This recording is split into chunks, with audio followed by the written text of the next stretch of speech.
Then you had President Scheinbaum. God, doesn't she have anybody with a brain in Mexico advising her? So the first thing she said, these are our people and we're going to weigh in, we're going to provide them legal counsel. President Scheinbaum, if Americans are burning the Mexican flag in downtown Mexico City and they're protesting, waving Old Glory, first of all, your biggest problem would be restraining Mexican citizens would try to kill them.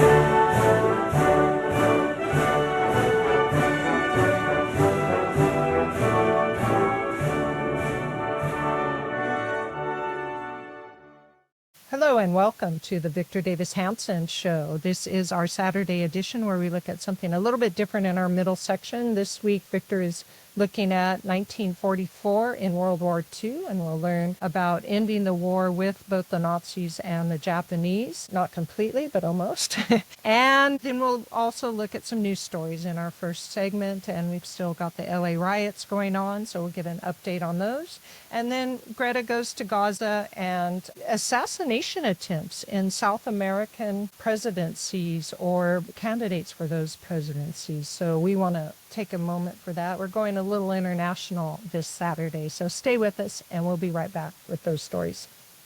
Welcome back to the Victor Davis Hanson Show. Victor is the Martin and Neely Anderson Senior Fellow in Military History and Classics at the Hoover Institution and the Wayne and Marcia Buskey Distinguished Fellow in History at Hillsdale College. You can find him at his website, victorhanson.com. The name of the website is The Blade of Perseus, and we would love everybody to come join us there. There's lots of free stuff, and then maybe you might want to subscribe for $6.50 a month or $65 a year to VDH Ultra Material, 2 articles a week from Victor, and a short video on Fridays. So please come join us there. So, Victor, I know that we need a little update. All the news is on the LA riots. And what I wanted to ask was, so Trump has sent his Homeland Security, obviously, 700 Marines, 2,000 National Guard. And I was wondering, in addition to whatever else you want to say, how's Trump doing? How's this response? Well, I mean, he had a press conference this morning, and he handled himself very well. He said, I'm sensitive because in 2020, I begged and begged and begged incompetent mayors, governors like Tim Walz.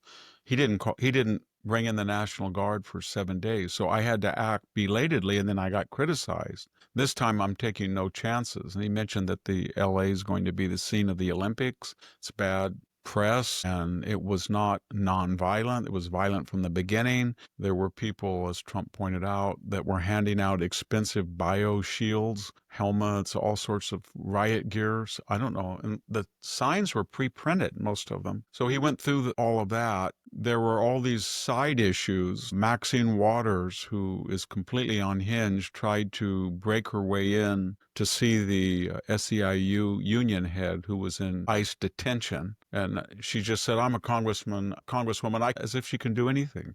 And they said, no, you can't. And she's, I think, and then the police chief, remember that he had that morose face in the initial, when it first started, when Karen Bass surrounded and kind of ritually embarrassed law enforcement by saying, this will not stand. And they're looking, hey, this is getting violent. And so Trump likes the chief, but as I pointed out in an earlier Daily Signal video, LAPD didn't quite react as quickly as they might have. They did. Now they're on board. What's the sum total of all this? The sum total is the entire left-wing narrative has collapsed. The narrative is that there was just a lot of peaceful people walking around, and then these vicious Gestapo people snatched them. And then people who were legitimately working and wants to go, they took some time off work for a peaceful protest. There was no cars. They were not calling automatically driven cars to have them assembled to blow them up. They were not blowing up people's cars. They were not throwing rocks at cars. They were not attacking highway patrol vehicles. They were not spitting in people's faces. They were not burning American flags. They were not failing to disperse. They were not taking over 101. That's what they were doing. And so the left, it was like the 2020 optics where somebody said mostly peaceful demonstrations and the flames were going up. There was a good scene on CNN or MSNBC where they said the same thing, and there was a car on fire. So I think that the left now, and what do I mean by the left? I'm talking about Representative Torres, who said, get the F out, ICE of my, and then Karen Bass, we won't stand for this. And then Gavin Newsom, this is chaotic, this is reckless. And then a lot of really weird stuff he said. Hey, Tom Homan, come and get me. Kind of rugged, just a punking him. And then we had his tiff with the Treasury Secretary, Scott Bessent. We might just withhold federal taxes because we pay $80 billion more than we get in services from the federal government. I thought he was Jefferson Davis, maybe. And then he said, and that pays the federal government's bills. Come on, Gavin, it's little over 1% of all federal revenues. Why don't you just realize that you're polling 27%? 2% want you to be the nominee. You're going nowhere, and you're blowing up what was left of your viability politically. You're going to be termed out. What are you going to do? Because people are looking at you, and this comes on the heels of the fire in Los Angeles, when you couldn't say a word about Karen Bass junketing, or the deputy mayor phoning in bomb threats, or the head of water and power has no idea why the reservoir is dry, or the fire chief who was fired talking about DEI, whether his hydrant's dry, or why you wouldn't let people clean up their hills of fuel for the fire. So it's just a 1-2 punch, and Gavin Newsom is in big trouble. The biggest trouble, though, is the whole illegal immigrant deportation, because there was a CBS poll that showed that 54% still want deportation. That rises to 75% when they're told they're violent criminals. Then they said they were just sweeping people off the street. They went into an employer who was trying to create an illegal alien workforce, and among the people that they arrested, they were, charged with assault, charged with attempted murder. There were some terrible people. And so as that all gets out, the left then looks ridiculous. And now what they're doing, they're not only getting money from these NGO nonprofit left wing that are, by the way, we're paying it for it in California, $45 million in taxpayers' money. But they're not only getting riot gear to hand out to people, now they're handing out American flags, because they're thinking, somebody called up and said, hey, I'm a U.S. Senator. I'm supporting you. I like what you're doing, but you're making it impossible. I got an election coming up in November. What is this? So, suppress the Mexican flag. There's also an existential question. I mentioned it on Laura Ingraham the other night. I mentioned this 20 years ago in Mexifornia. I had a student, and he was waving the Mexican flag during the controversy over Prop 187, and they were burning the American flag on the Cal State campus. So I said to him, why are you waving the flag under no circumstances of the country, under no circumstances you want to go back? And you're burning the flag of the country that you say you want to stay in, even though you're here illegally. And he couldn't answer that. And so it was so weird to see these people spitting on the American flag and burning it, and then Mexican flags everywhere. And so is it confusion, or do they think all these Mexican flags say that LA is now part of Mexico and they are trying to remind everybody? That would be what I would think. These people actually think they're in Mexico. What I'm trying to do is look at the illogical emotional response and see if there's a logic to it. So if that's true, all these young people that are either here illegally or the children of people who came illegally, for the most part, maybe parents were legal, maybe they were legal, but they may all had one thing in common. They said that Mexico was not for them. So they come over to a different paradigm, completely different. Its history is completely different. This is not Spanish Catholic conquistador colonization. Remember, the Spanish crown would not let anybody, unless they were Catholic and Spanish, go into their colonies, and the vast majority were males. North America, Canada, the United States, were largely Protestant from the British Isles and then Western Europe, and from the very beginning it was mostly what the left calls settler, not conquistadors. It was families, Plymouth Rock. So it was a very different paradigm. So they're saying that we left our paradigm because we wanted your paradigm, and now we've got 1 million illegals, and it's our paradigm. But why would you wave the flag then if you don't like that paradigm? So carry the logic a little further. So now we have our Mexican flag, and we've created a virtual Mexico in Los Angeles. Then somebody's going to say, but that's why we left. So I'm leaving LA to San Francisco. And you're going to say, well, we're going to go and wave Mexican flags and do it. Then we'll all go to Oregon. You see what I mean? It's totally incoherent. Then you had President Scheinbaum. God, doesn't she have anybody with a brain in Mexico advising her? So the first thing she said, these are our people and we're going to weigh in, we're going to provide them legal counsel. President Scheinbaum, if Americans are burning the Mexican flag in downtown Mexico City and they're protesting, waving Old Glory, first of all, your biggest problem would be restraining Mexican citizens would try to kill them. They would have no rights. You would jail them. And then if Donald Trump said to you, we're protecting our people in your country, we're going to come in and give them, what do you think you would do? Now, I know what you think the United States response will be. Do you realize there's a bill in Congress right now, President Scheinbaum? It has a lot of issues related to you. Finish the wall, 10,000 more Border Patrol, and tax remittances. And they're arguing about the percent, 2.5% to 3.5%. You get 63 billion, Central America, 60 billion. I will bet my life that we will hear somebody immediately say that's too little. If Mexico is interfering in our affairs and these people who are burning Los Angeles and assaulting people are on any federal or state health, housing, food, education, legal subsidy to free up money to send back to Mexico because Mexico either cannot or will not take care of its own needy, then that's not sustainable, and we're going to up that. So I would expect that this big, beautiful bill will have an element of 10% or 15%. That will cost her big mouth about $10 billion if that should happen.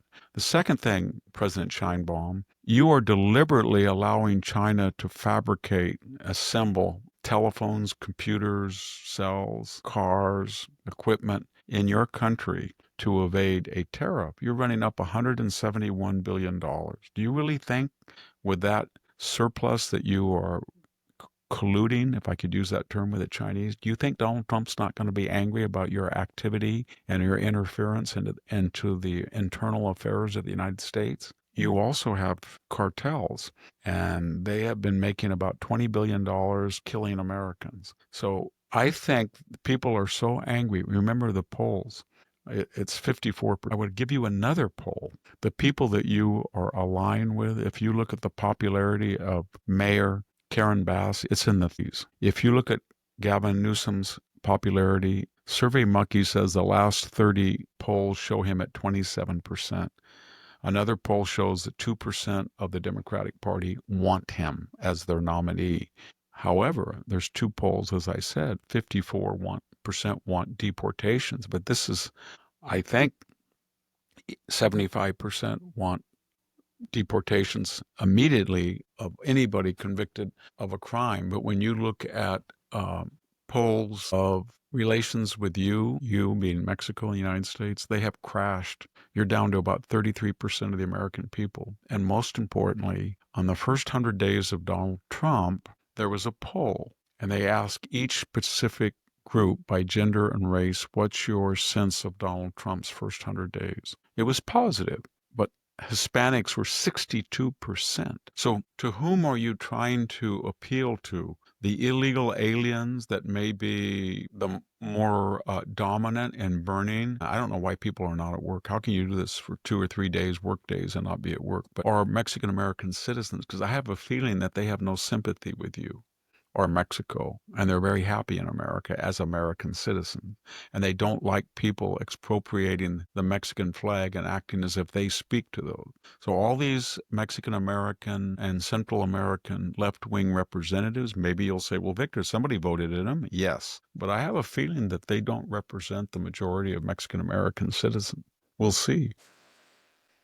So, Victor, let's move on to international things. And I thought maybe we would start, it's kind of a little bit comical, but with Greta Thunberg. And she has gone to Gaza, and she is now on a plane back to, I think she's in the Netherlands, but she is Swedish, Victor, not to disparage my gosh, your I hoping you lot. weren't going to mention that. I'm embarrassed. I can tell you right now, everybody, that if there were a bunch of Swedish American left wing radicals like her, and they had come into the United States illegally, and they were burning and doing things and waving this Swedish flag, do you think I would have one iota of solidarity with them? No. I would be out in the streets saying, deport them. I would say, I would wear Viking horns and say, go full Viking on them, get rid of them. We don't want them here.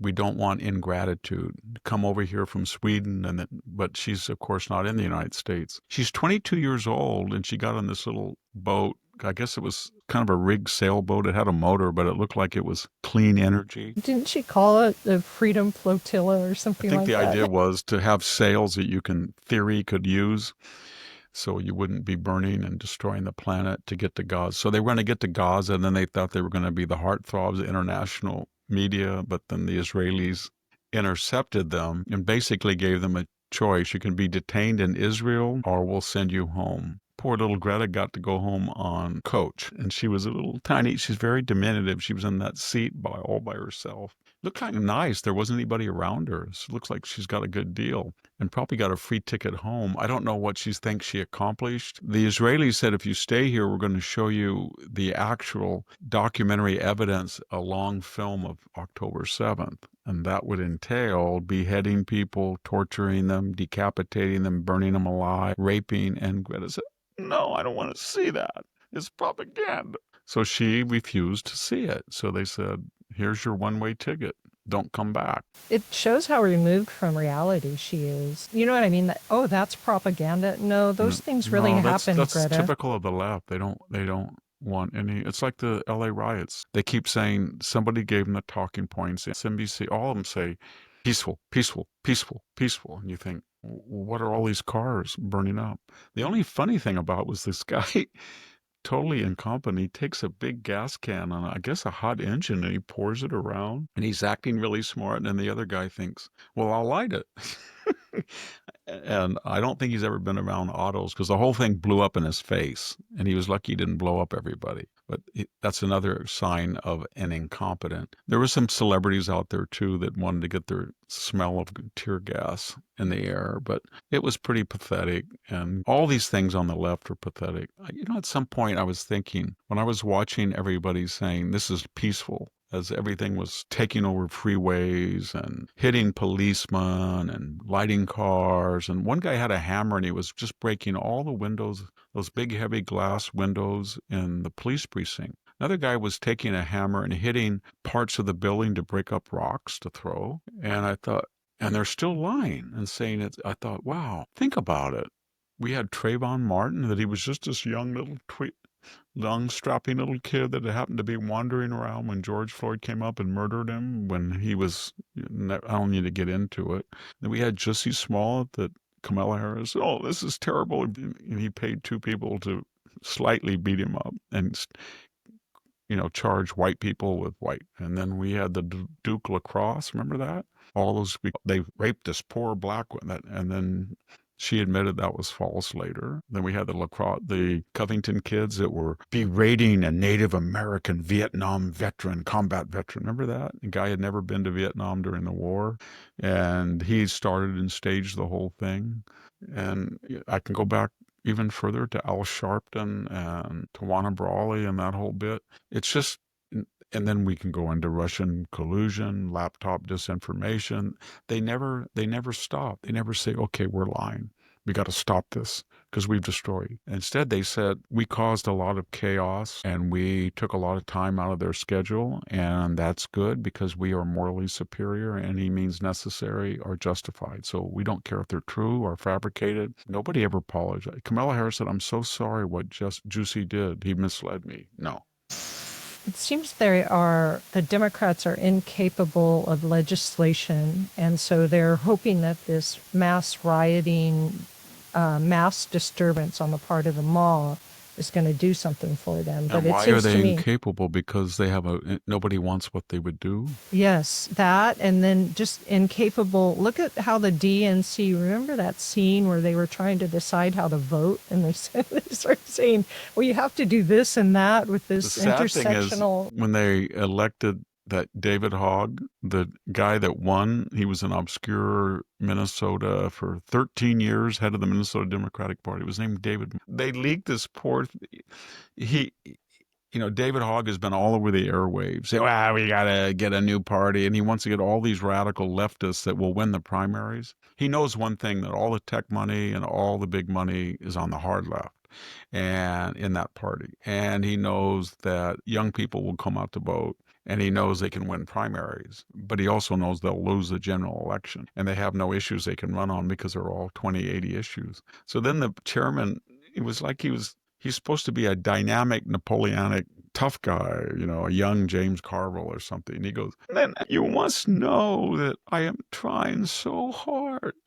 I'm trying to raise money as my job commands me to. And then you just kind of become very well known and nobody knows who I am. I can't do my job. I thought, who's worse, David Hogg or this simpering critter that can't get a backbone? Why don't you say, listen, you SOB, I'm not cussing on but he could say, you blank, blank, blank, blank, you punk, you're 25 years old. I've been in this business and this is what we're going to do. But he can't.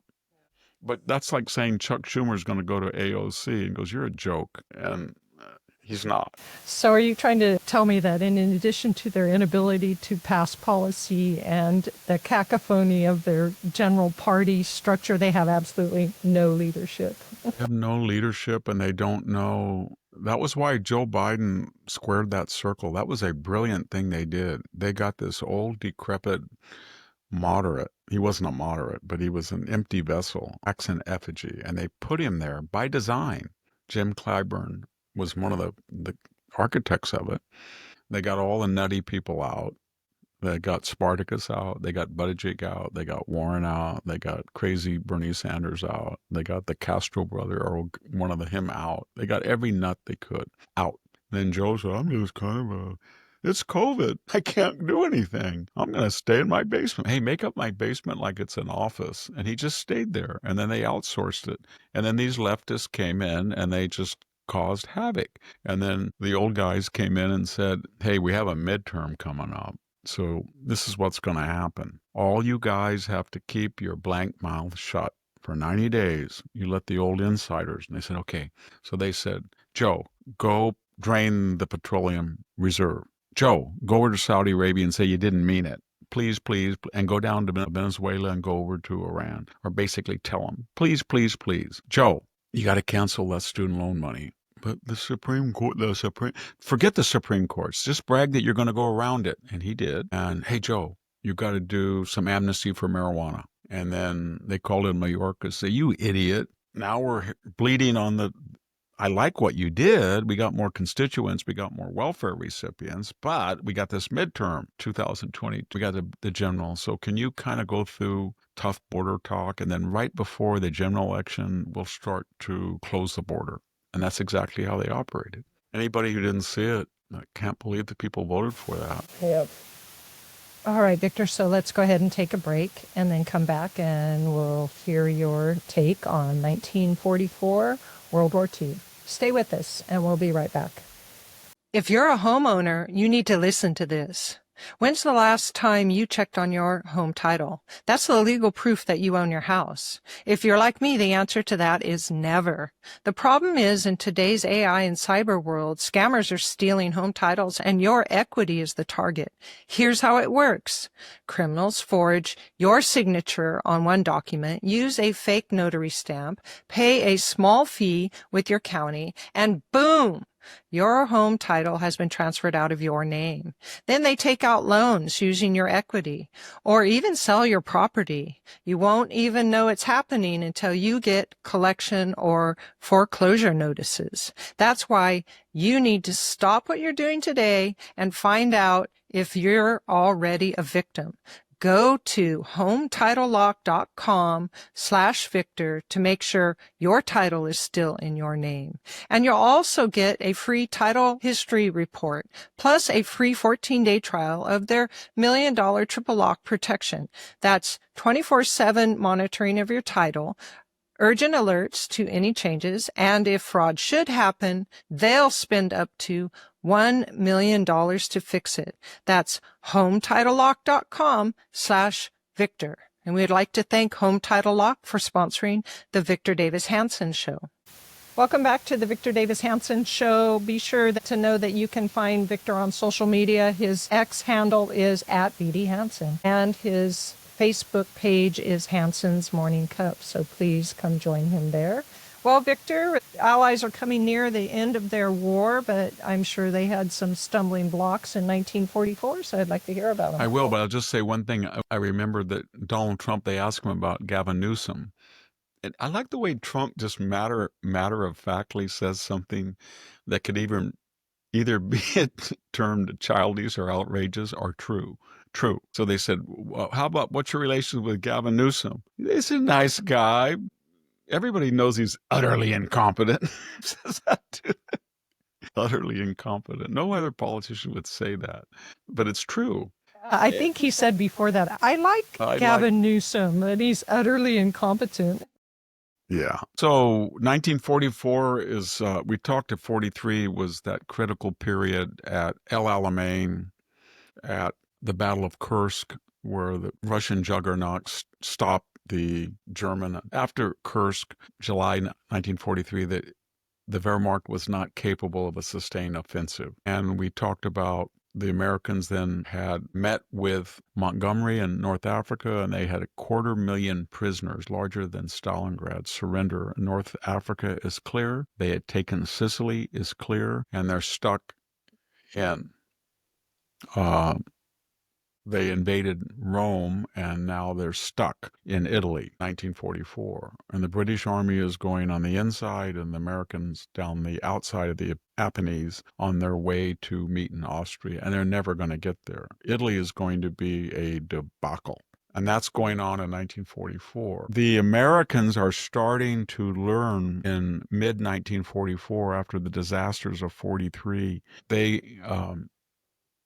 that if they have P-47s or P-51s that are coming out, fighter escort, and they not always do precision bombing, but they do area bombing like the British, they allow the fighters to detach from the bombers. They're getting better results. They're still not there. The Battle of the Atlantic is pretty much over now. The submarines have lost. They can't stop the convoys either to Russia from Britain and the United States, or from North America to Britain. So what's the big thing happening? The big thing happening is D-Day, which is going to be June 6th. And roughly 180,000 people are going to land there. They're going to be trapped for about a month, and they're going to break out. By August, they're going to be in Paris, and most of France will be liberated. That is very, very important, because that means that American and British fighter bases can be moved eastward 300 to 400 miles. And Germans will not be able to be in range of hurting London or attacking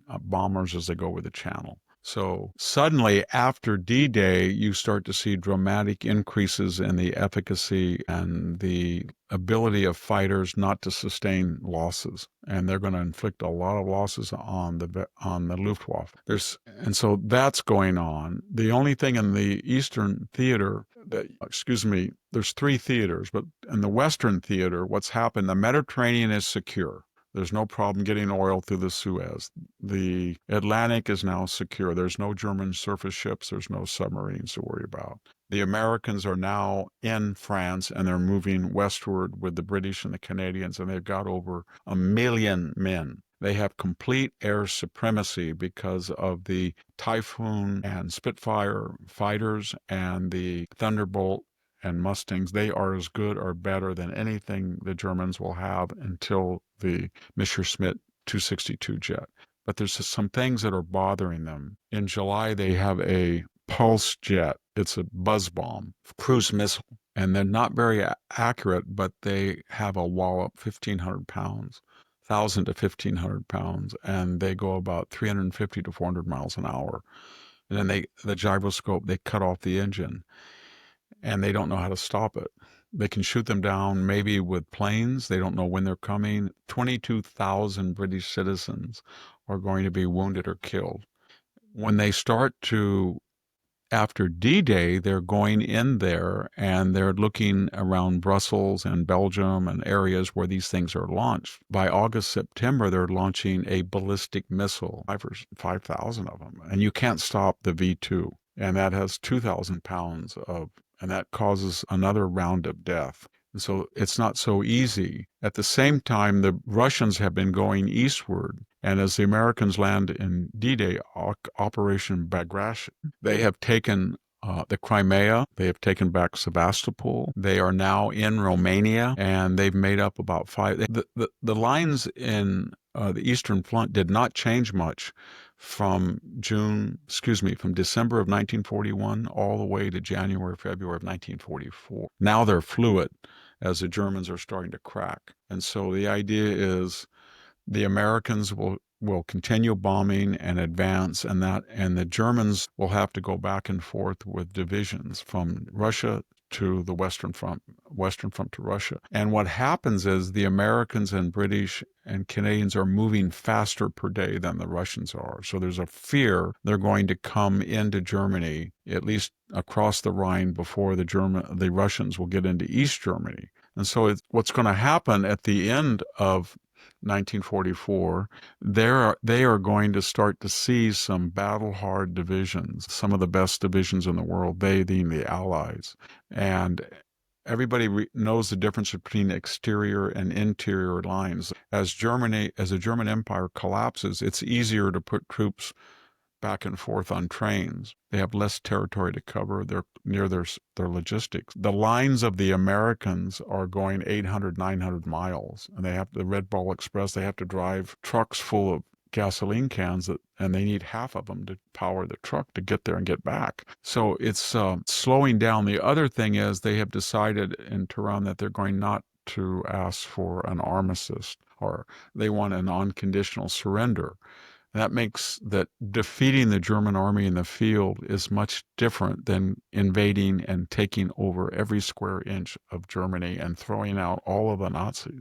That's going to cost hundreds of thousands of lives more. If you go to the Pacific theater, it's wide open now. The Americans have had, and the British have, three areas that they've divided up. The British, because they're worried about India, have been mostly responsible for Burma, flying the hump over the Himalayas to get supplies into China. They have now taken control of Burma, but the Japanese have, in their Yogo offensive, have threatened India. So the British are tied down still. MacArthur is now approaching the Philippines. He's gone Operation Cartwheel around New Guinea, and he is going to invade the Philippines. That's going to be a nasty fight in Manila, and then to get back all of Corregidor and Bataan and all of the other islands. Lutza. Then there's going to be these fantastic, I don't mean fantastic, and just to say gargantua battles, the Great Marianas Turkey Shoot,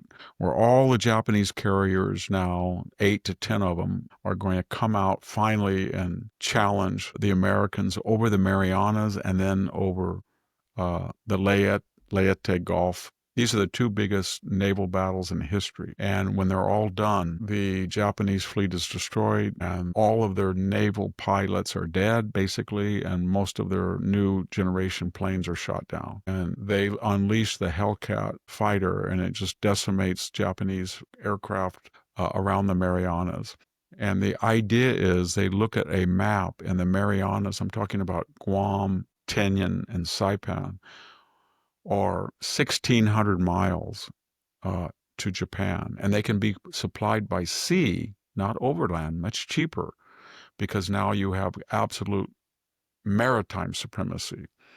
And so the idea is you're going to build these 8 to 10,000 foot coral runways on all three islands, and this new bomber that can go 1,600 miles one way. It has just about 100-mile leeway. You take off from Saipan, Tinian, or Guam, you fly 8 hours, average 240 miles an hour, and then you're over Japan for about 10 minutes, 15 minutes, and you hit Kobe, you hit Tokyo, of course, you hit bases, you mine the harbors of South Korea. They can do a lot. Then you have to fly back. So that is part of it. Part of the air power was to take islands, and the big two will be, they'll have to take the Philippines, but on the horizon, they've got to go in February into Iwo Jima, because that's halfway between the Marianas and the mainland. And the B-29s are starting to hemorrhage. They have mechanical problems. They're being shot down. So if they can land halfway at Iwo Jima, refuel, recoup, save crews.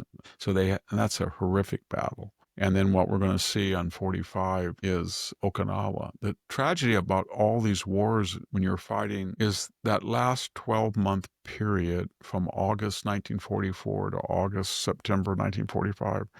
That is where the most casualties per day are going to be inflicted on the Allies. So it's the worst period of the entire war.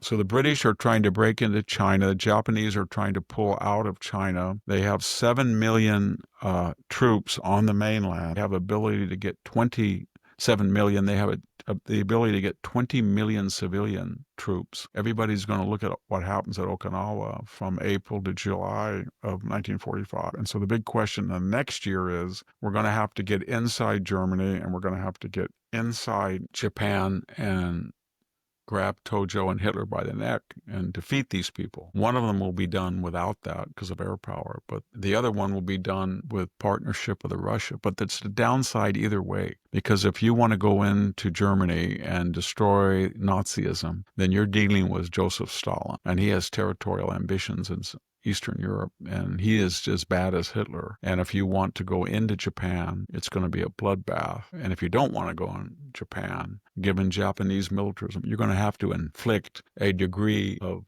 damage from the air by firebombing and the atomic bombs. It's going to be very controversial. Well, I have a couple of questions before we go to our break. I'm kind of wondering about the truth behind the statement that Germany's army started to be reduced to boys and old men, because you were saying they had to go back and forth between the Eastern and Western Front. It was a shorter distance from their supply line, etc. But to what extent were they relying on troops that were super young or the old men? Well, that started in late 1944. They are going to lose about 3.5 to 4 million soldiers.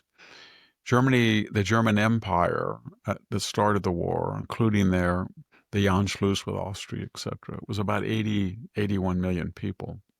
And so I'll give you an example of mobilization. The United States has about 140 to 150 million. We mobilized 12 million.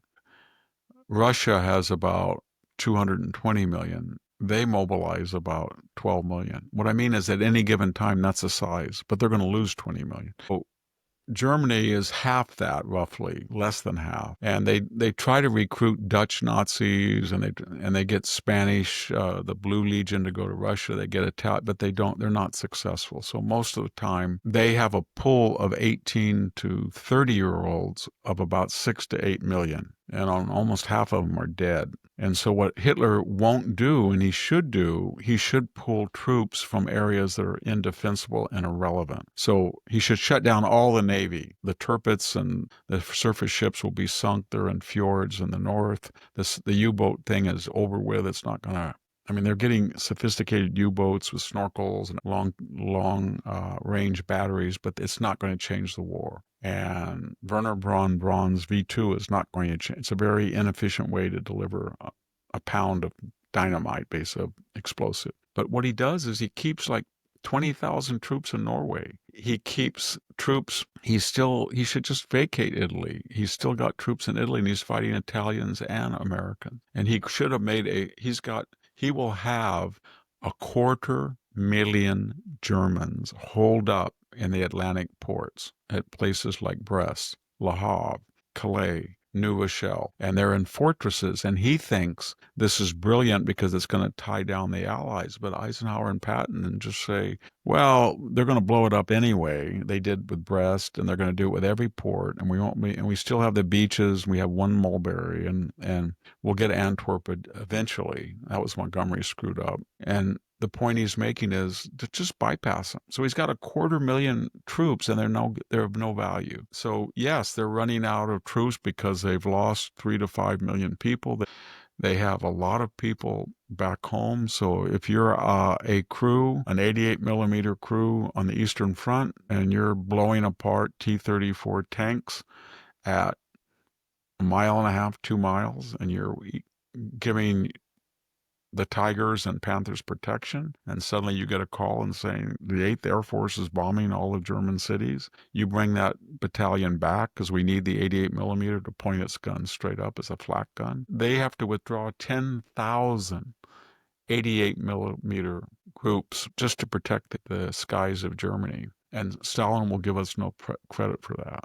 But once we start to do that, and once Germany starts to run out of manpower, then it starts to accelerate at the end of 1940, after the Battle of the Bulge. I just want to finish on one thing, and that is second week in December, Hitler's intelligence says that there are 2 green divisions, and everybody in the Ardennes, as they're approaching the Rhine area, and it's cold, and they're not trained, and Germany still has about 1 million frontline troops. And he can secretly withdraw them from the eastern, and he can go in complete radio silence, and the weather is predicted to be snowy and cloudy and rainy. No Allied air power, no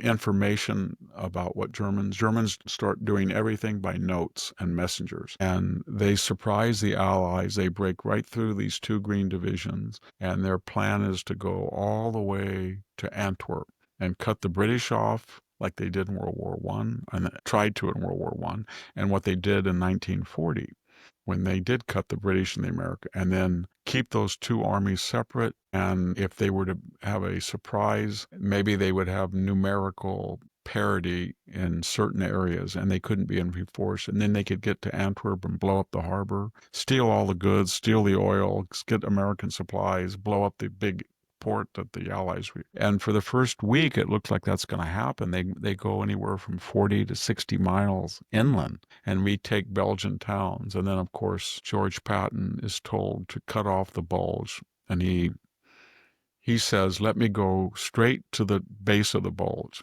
and while they're going east, I will go straight north and cut it off, and then they'll be encircled.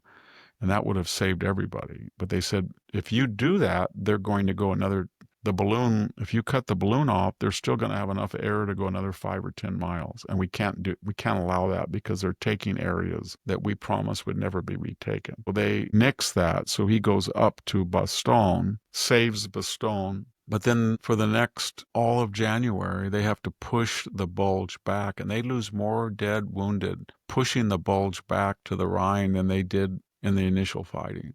That's one of the greatest tragedies of the war, that they did not allow Patton to try to slice the bulge off at its base. So then in January, the Germans are back where they were in February, and then they have about a month and a half where the Allies are trying to push to the Rhine River and find a bridge or bridge it themselves, and they are going to pay a terrible price. They're going to get into when they get across, and earlier they're going to get into forest type of fighting, deep forest. They're going to meet generals like General Model, and they're going to lose a lot of troops.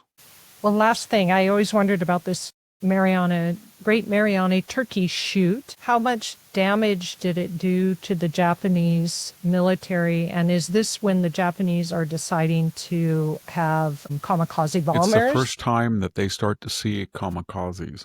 And they're very worried about it for a variety of reasons. And it inflicts a lot of damage. It's not going to be like Okinawa, where they sink 17 ships and kill 5,000 sailors. But when you start to, when Nimitz and Halsey and Spruance and everybody start to look at, they were able to shoot most of them down, but they start to look at certain things about it that start to worry them. First of all, they have all these zeros that were preeminent from 1939 to 42, but now they're obsolete. And they have new fighters, but not the Raiden and new ones that are about comparable with a Hellcat, but they haven't come into. So they thought that these would be easy to shoot down. But now they're either coming right along They either come in clouds en mass and they go straight down at a high speed, or they go in right above onto the radar, right above the waves, or they do both at the same time. Second thing they understand is if the zero had a range, meaning that's the radius of about 700 miles, then they had to come back home 700 miles. So they only had a total range of 1,500. But if you're on a one-way mission, you don't have to come home. So their range doubles. So they can now reach the American fleet from not just bases in Okinawa, but from the mainland. The next thing is, it's one thing to dive down on a carrier and drop a bomb. It's very hard to hit it when you're going 300 or 400 miles or slack. But if you are a suicide bomber, you are basically a cruise missile. And the pilot's life is the control system, his brain.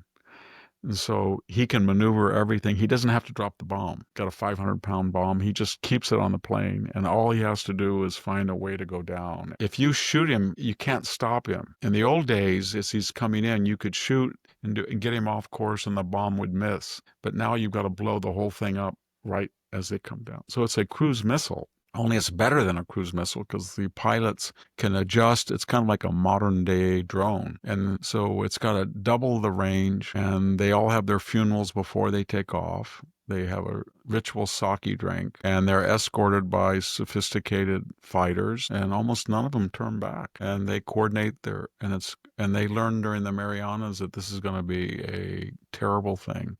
All right, Victor, let's go ahead and take a break, and then we'll come back and talk a little bit more about international politics, the Iran and Trump, and then also the South American assassinations and assassination attempts of political individuals. So stay with us, and we'll be right back.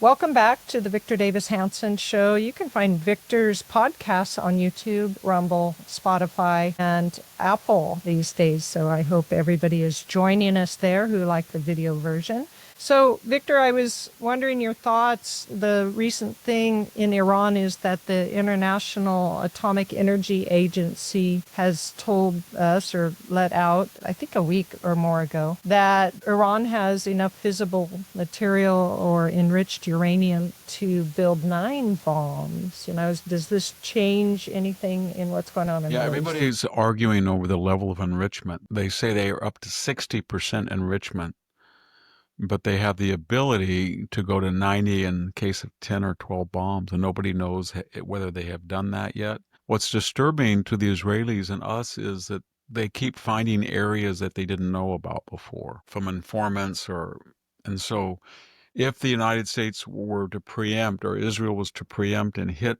their nuclear facilities, they wouldn't be sure that there's not 3 or 4 bombs. And because Rafsanjani is in the past, one of the prior prime ministers said it's a 1-bomb state, he had a point.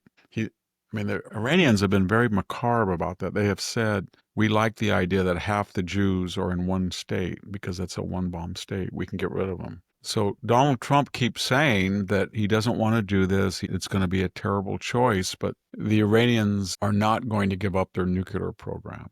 They look at what happened to Libya, just to take one example. In 2006, Gaddafi had all these centrifuges. Nobody had the same discussion. He's crazy. If he has a bomb, what will we do? And then he gave it up because he was scared about what happened to Saddam. He gave up his nuclear program. I was in Libya in 2007 when I met Americans that were out looking for centrifuges, and they were staying at a hotel owned by the Maltese. But my point is that once he gave up the nuclear card, Gaddafi was removed from power by the British and the French when they bombed it. And so my point is that Iran knows if they give up the nuclear thing completely, that some country we could get rid of them very quickly, and their people could get rid of them very quickly. So they're not going to give it up. And that means I think we have a rendezvous with a big decision sometime between August and October. And that will be Donald Trump will exhaust every measure, and then we'll see why he's doing this new 2.0 Iran deal, given he trashed the original one. And his critics say that he's naive and he's just wants to be a Nobel Prize winner. His supporters say no, he's got a MAGA base. He's got to deal with a MAGA neo-isolation. He wants to show them that he exhausted every diplomatic avenue. And same thing with it. But one way or the other, if you think that it's an existential threat, then it's going to have to be taken out. And that's going to be done in the fall. And that's going to cause a big rift here at home because the economy will be roaring, I think, given all the investment tax cuts will be in. And then you'll have a disruption in the world oil market. Once you start bombing, you don't know what's going to happen. And the MAGA base, J.D. Vance, Tucker Carlson, all of those people have said they don't want this to happen. And Israel, one way or the other, is going to be blamed because they'll say the Jews did it. So it's not going to be it's going to be a very volatile time this autumn. This Washington Free Beacon had a story that said that Iran is going to meet the Jacksonians in America. And that meant, according to the story, that what would happen, if I could extrapolate from what their position was, is that they're going to hit them and they're going to hit them hard so they can have it quick and over with, because that's how Jackson, let's not get too involved. Let's just take out the problem as If that. you were going to do it, people look to what the Israelis did with Saddam Hussein's reactor in I think it was 80 or 81, and what they did to Bashar Assad's nuclear reactor, and it was a clean sweep. There were no others. So, but this is different. And if you were going to do it, you're going to have to get a week to 10 days of diplomatic cover, and you're going to have all your resources, and you have to be on guard, because if you start doing this and China goes into Taiwan or Russia starts to do another Kiev Thunder Road, you're going to be in big trouble because you're going to have to deal with multi-crises. But if you're going to do it, you're going to have to take everything out so that they don't recoup. And just for good measure, you're going to have to, it seems to me, their missile defenses are being rebuilt. You're going to have to take all of them out again. You're going to have to take their seaports out. You're going to have to take all their airfields out. You're going to have to make sure that they are emasculated militarily. It could take 2 or 3 weeks. And then you can imagine the domestic upheaval here, what we see in LA, the riots. It'd be something like that. Because we know the left sympathizes with Iran, the Palestinians, Hamas, Hezbollah, and they will have no shame in demonstrating on behalf of a wicked theocracy if it's attacked by us. So, Victor, let's turn to the Latin American scene. And recently, I think 4 or 5 days ago, the candidate for the Colombian presidency, the right-wing one, Miguel Uribe, there was an assassination attempt, and he, in fact, got shot. And I was wondering your thoughts on... He's a critical, young, charismatic guy. Serious Bolsonaro had been stabbed, remember, during his campaign. And was it the Ecuador president that was also attacked? You start to get a little paranoid because when you start adding them up, Steve Scalise and Donald Trump, 2 assassinations, and then you see these assassination attempts. It's kind of the international left has really, they always said that Lee Harvey Oswald was a right-winger. He wasn't. He was a left-winger. The people who tried to kill Ronald Reagan were left-wing or crazy left-wing. So I think what I'm getting at is all the left wing, we are moral, we are for equality of result, we're for the little guy, we're for this. It all filters down, and that these people are horrible, they're oligarchs, they're garbage. Think about the United States, garbage. Biden called half the country garbage, chumps, dregs. Hillary called them deplorables and irredeemables. Obama called them, guess you call clingers. Peter Strzok and Lisa Page said that you could smell them in Walmart. So when you start doing that to half the country, or you start demonizing people, or you say that these South American people are Hitlers, and same thing happened in Europe. There's, European right-wing people are threatened all the time, and nobody stops it. And so it just filters down and it lowers the bar of acceptability. And the same thing with the riots. If you make your hero Obligor Garcia, and you're told he's an M13 member, and you're told that he slapped and threatened to kill his wife, and you are told there's serious questions whether he really was in danger about his grandmother when he couldn't be, but that he had been involved himself in a plot to kill people. And if there's serious allegations that he was a trafficker on 100 different trips, and there are some suggestions that he was trafficking women as well, and you make him a hero, or you make Mohammed Suleiman's family a hero when we learned that he released a video to his family and said that jihad was more important to him than his family. They knew all about him. And then, as I said, Mangione, the killer, you make him a hero. Then a lot of people start to think, I could be a hero. And you say you legitimize violence. So you're in the street and Gavin Newsom says that ICE is reckless and it's chaotic. And Karen Bass says to people, this won't stand. We're not going to let this stand. And Representative Torres, I guess her name is, she says, get the F out of here.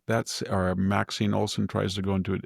What I'm getting at is they create the atmospherics that allow people to come out of the woodwork and shoot people on the assumption that they're either delusional and they think it's okay and there won't be any ramifications, or they think if they're caught, they'll be famous. They'll get somebody like Taylor Lorenz to interview Mangione, and she said, basically he was cute. Remember the Sarnoff brothers? They put one of the brothers on Rolling Stone as if he was a heartthrob killer. It seems to me that in Latin America, Milei, who is the Argentinian president, should be very careful because it seems like the target is right-wing individuals. Yeah, it is. It is. But it is here too. It is here too. It's the idea as well, they're greedy and so you can kill them with exemption. Left-wing people are generous and don't touch them. Well, I have 2 stories left and we can do one or the other because we're on a little bit of a time limit here. Rubio is imposing sanctions on judges who issued arrest warrants for Netanyahu, and that was on judges on the International Criminal Court. But maybe more interesting is the Stacey Abrams funded or gave $20 million to a friend of hers, or a lawyer friend of hers. And for she's her out crazy there. PAC that had $100 into it until they started funneling $2 billion in affiliate NGO money that she was in charge of. She is going to go down, really, when you start to look at this, is one of the biggest fraud and crooks in our generation. $20 million to one of her friends in a law firm. For what? For voting irregularity or something. You get on election denialism. This is a woman who for 2 years said that she was the governor of Georgia. She lost by 50,000 votes to Kemp. And yet she went around and she was feted by everybody as the real governor. So she's never really won anything since she was a state representative. She's failed in everything she's run for. And yet she's a heartthrob of the left for some reason. I don't know why that is, but she's not very competent. She's not an appealing character. She's hard left. But she's up there with Hunter Biden and Joe Biden in grifting. And how she gets away with it, I don't know. We're dealing with a 2.1, somewhere between 1.9 and 2.1 budget deficit. And that crazy Biden team printed $7 trillion before they were done. And that money was just lavished on all of these left-wing people. And nobody's asking for it to be paid back. There's no accounting. So there should be an investigation of her and her financial impropriety. There really should be. It makes you wonder whether this was a girlfriend of hers or not at $20 million. I don't think she's gay, is she? I don't know. I have no idea. Doesn't she write? Oh, she just writes salacious novels. She wrote pornographic heterosexual novels. I think Tucker Carlson read one on the air one. Or some slide. Something like that. Well, Victor, let's then turn to some comments from our viewers on YouTube. And this is on the Julie Banderas interview. And lots of people loved Julie. I have to say, reading down there, she's great. But here are some of the better ones. Hillsdale College, outstanding, because you were talking about education. I have 2 grandchildren there presently. I keep forgetting their great-grands from my siblings. They love it, and they were so smart before they entered Hillsdale. Now they're unbelievably smart, book smart as well as street smart. I'm a very proud grandma, and that is from Suzanne Roberts. Now you don't see unhappy students. I was in my graduate. Everybody's smiling. They're very happy. Michael Wilson, 7971, says this is a good change of pace. I really like Julie, and it's good to hear what she's like on a more personal level. Always, I'm glad to hear from Victor. Thank you both for doing this. I thought that was what was interesting about that interview as well, that it was interesting to hear Julie on her personal level. So you did a good job on that. I had some criticism on the David Mamet that I talked too much, but it was billed as a conversation, not an interview. But I might have to watch that next time. I got criticisms when I did with the Stephen Quay when I asked him questions, and I did some other ones where people said, "Oh, that wasn't even an interview. You just asked a question, then you just went to sleep, and they went on." So you have to find some balance. Some commented on other things you were talking about, and one of them was the airlines and people dressing on the airlines. And this Steve First 1512 says, when the airlines start treating passengers other than like cattle, maybe people will start dressing up for flights again.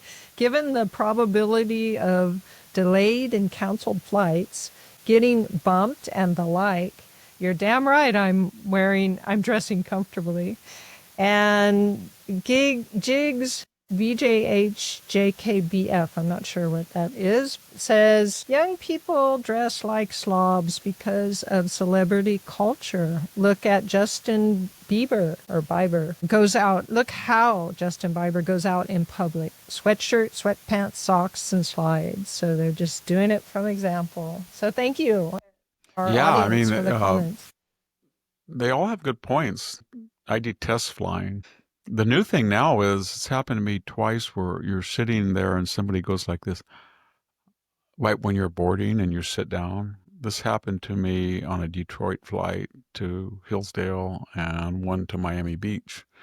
People go, can I ask you something? My partner and I kind of just bought a ticket maybe a week ago, and he's right behind me, and I'd like to have him.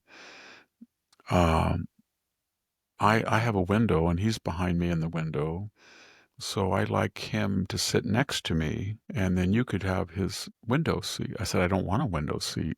I like to be able to go to the bathroom easy without waking. And I bought my ticket 2 months ago. Does that mean you're not going to let my husband and I sit together? I said, well, you could have done what I did. And would you change if I ask you? And she said, well, it depends on what it is. But that's really common now. It's just part of the time. Just switching around. Well, thank you, Victor, for all of your wisdom today. And thank you to the audience for choosing to join us on this weekend episode of the Victor Davis Hanson Show. Thank you very much, everybody.